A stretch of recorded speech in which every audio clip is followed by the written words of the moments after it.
Leadership and responsibility, a clarion call for change, is the topic for today's discussion. In our society, we see business people as leaders, we see religious leaders as leaders, we see political leaders as leaders, but we fail to see parents as leaders. To be a father, you are a leader. To be a mother, you are a leader. I like the way an author puts it. His name is Jim Bonds. He says that the difference between a great child and a child that is not great is depending on the responsibility that the parents decide to take. So if parents take their role and play their roles as leaders in the family, automatically they will raise great children. Automatically they will raise children that will be able to lead in society. They will raise children that will be able to manage others. They will raise children that will be able to be a blessing to their world at large. And they will raise children that will be better in society, which is what we need here today. So we want parents to know that you are a leader and you must start showing your leadership with your children at home. Wow.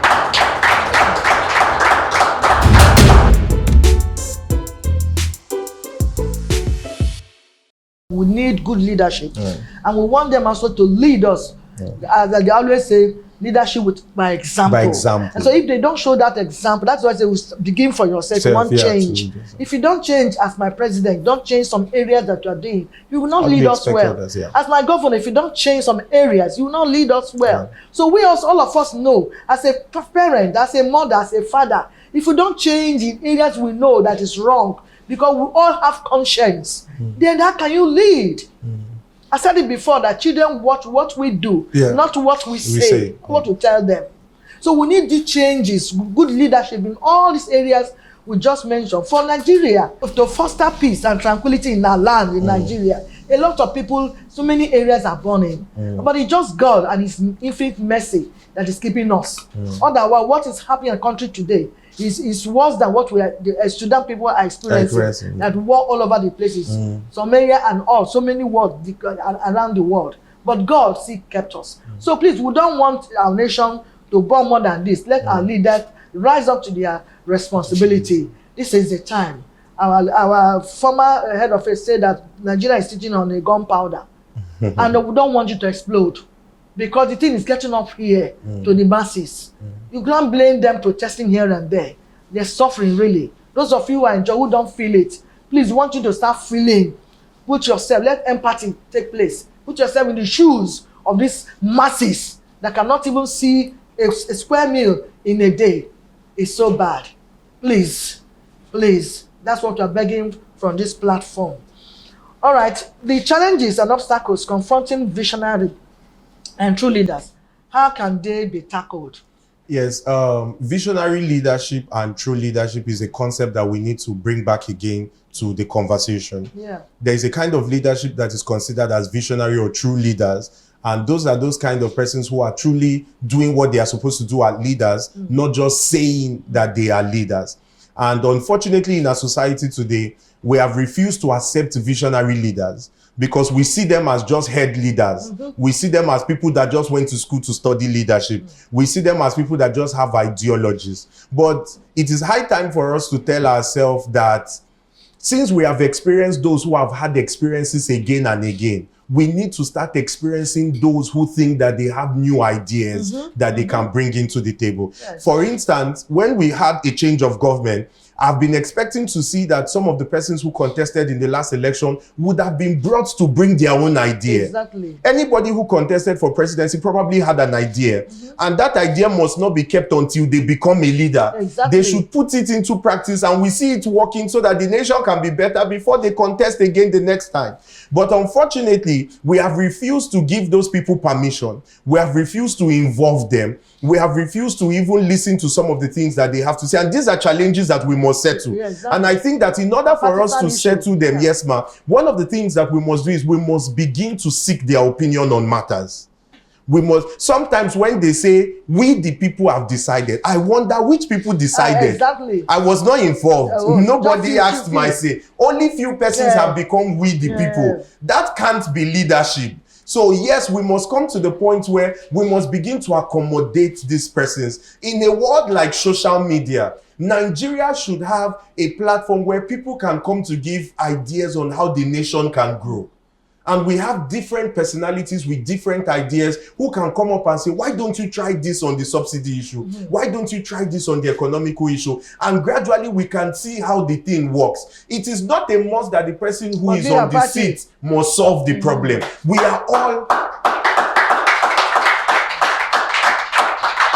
We are all Nigerians, and a better Nigeria will work for all of us. So all of us want to be a part of the solution. We are asking, give us chance, give us a space, give us a voice, and we will see how Nigeria will be transformed because we can.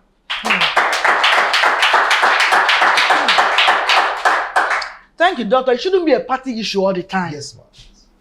Shouldn't be party. That is where we are still where we are. It shouldn't be party issue all the time.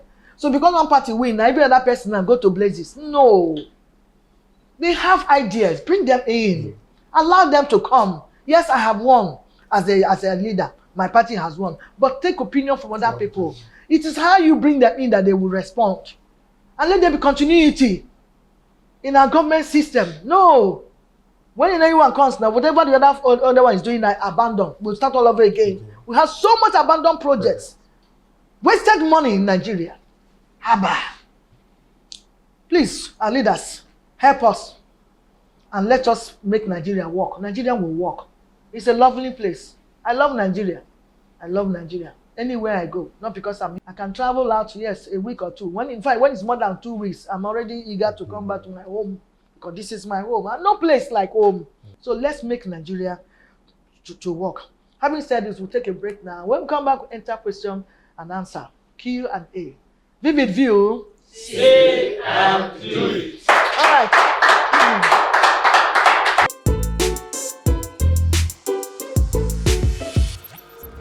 My name is Toby.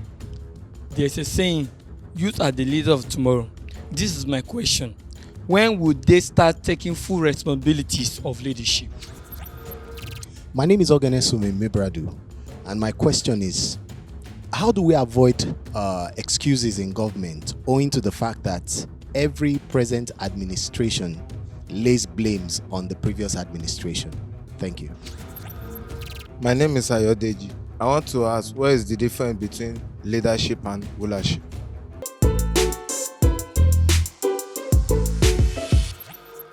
Welcome back. A number of questions from the audience. So, Doctor, please provide your answers. Yeah, thank you very much. Such an interesting question. First of all, someone asks, like the saying goes, that youth are the leaders of tomorrow. When are youth going to begin to lead? My brother, I'm asking full responsibility. When is it finally going to happen?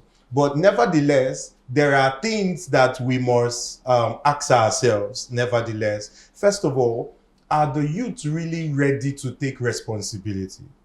Are they truly ready to lead? I hate to say this, but the truth of the matter is, when you look at many of our youths today, many of them are not concerned. Many of them are not involved. They just want to be pleased. Like we call them the microwave generation. They just want money sharp, sharp. They just want greatness sharp, sharp. So they don't want to be a part of the process. Now, somebody may say, but outside of those youth, there are still some persons who are really willing to do the work. Now, the question is, are they willing to pay the price?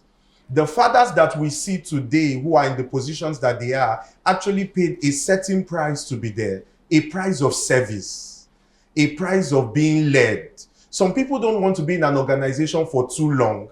I mean, rarely do you see youth today who have worked in a place for 10 years. Some of them, after 1 year, they want a better paying job. And then you want to become a managing director. As much as we hope that youth shall begin to lead, and we are doing everything within our powers to make that a reality, we must also help the youth understand that you need to find a sector, sit down there until your turn comes, and one day you will definitely lead. Also, to add to what you just said, now few youth too that are also given opportunity. Even this present administration and the past ones, they will also fail. They will also walk in the same shoe of the elderly ones to loot and to destroy. So these are not good. I also am an advocate that chance will be given to the youths, but you must get yourself prepared. Otherwise, if you get there, you won't know what to do. So this quest of getting money syndrome everywhere it's just also a minus to you not being given that opportunity to lead, because we have a lot.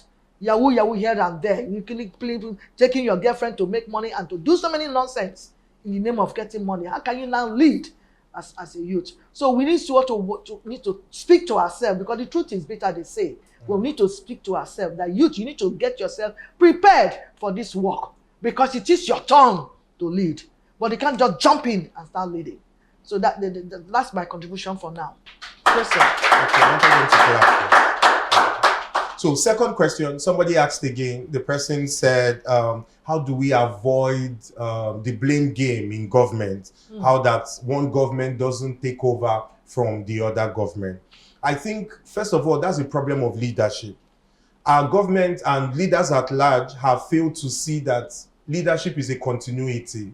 If I was in a position before somebody came into the position, the person is continuing from where I stopped. The person is not starting a new job. That's how it ought to be. Yes, that's how it actually ought to be. Yes. So sometimes for the purpose of insecurity, they are scared because they don't want to account for the money somebody inherited that they don't know anything about. And you won't blame them when somebody charged 1 billion for a project and I come in, you now want me to complete when I didn't collect money from that project. But nevertheless, I think if our government have vision, it will be easy to avoid those blame game scenario. Somebody that has vision would not come looking at what this person did and what this person didn't do. Rather, they will look at how will this thing benefit all of us? How will it be good for all of us? Like the lady once said, there are so many abandoned projects all over. So many abandoned projects and nobody is picking that up. We need to learn for synergy. In fact, maybe it is high time we agree that any government that comes in must first complete the project that the previous government started before they start a new one. I think that would be a good way to go for us as a group. And then thirdly and finally, what's the difference between rulership and leadership? That's an interesting question. Sometimes you can miss it, maybe because they both have sheep inside of it. Sometimes you could miss it, but nevertheless, they have some differences to them. When we talk about rulership, we're talking about autocracy. We're talking about power. We're talking about independence. We're talking about one person being the embodiment of power. Now, when we talk about leadership, we're talking about influence. Your ability to carry others along, not because they know you, not because they necessarily like you, not because they are your brothers or your sisters, but because you have a vision that pulls them towards you.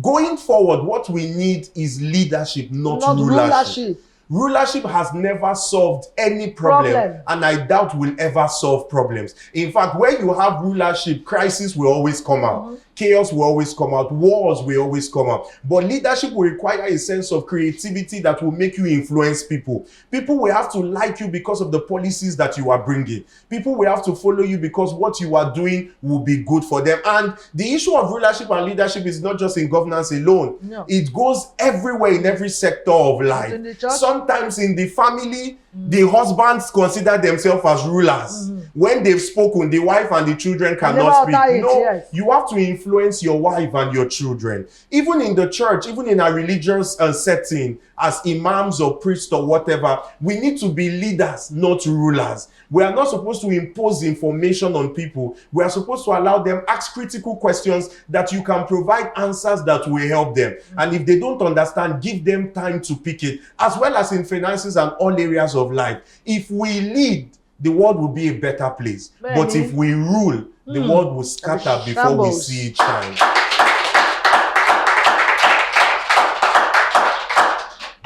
Thank you so much. Enough I've said already in this conversation or discussion.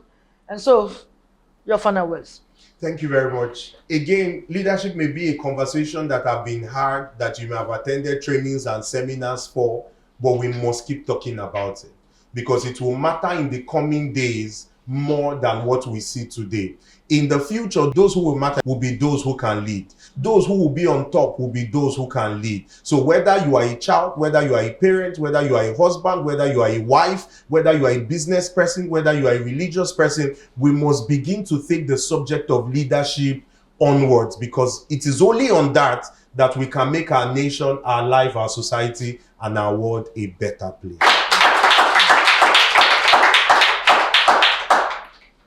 And what is enough for the wise, they say. Like you just mentioned, we have been talking about leadership. This is not the first time we're treating for this platform. The other platform too, also they also stress on leadership. I think it's high time, really. That's why I call it a clarion call for change. It's high time actually that our leaders should actually listen to us and do the needful. Let there be peace everywhere. When we are being led well, when we also show signs too that we too are obedient, subjects, the world will be better for us. Nigeria will be better. So let us not always focus on government and government alone, but ourselves too. Let's change. The little one we can do, we know that is wrong. Let's also change. And then you see that Nigeria will be good. We all have conscience. We know what is good. We know what is bad. Let's do the right thing. And then this country will be good for all of us. Having said this, I want to thank you Dr. Chikere, for your presence in our program today. An audience seated here, God bless you. Of course, our viewers watching over there, we also put what we learned here into practice. Production crew, executive producer, our sponsors, thank you for being there for us. I want to end up this by inviting artist Jemo to sign out this program. Keep watching VividView, same time, same station. I am Ehiliz, the praying mother of the nation. Goodbye. VividView. Say and do it.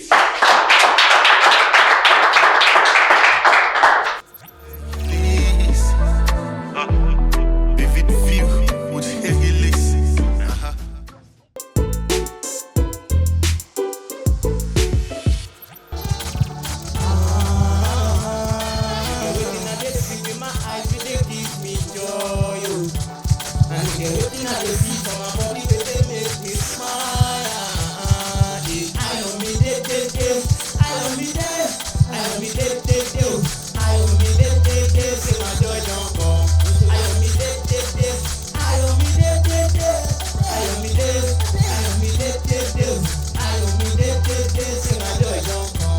You are watching VividView Talk Show.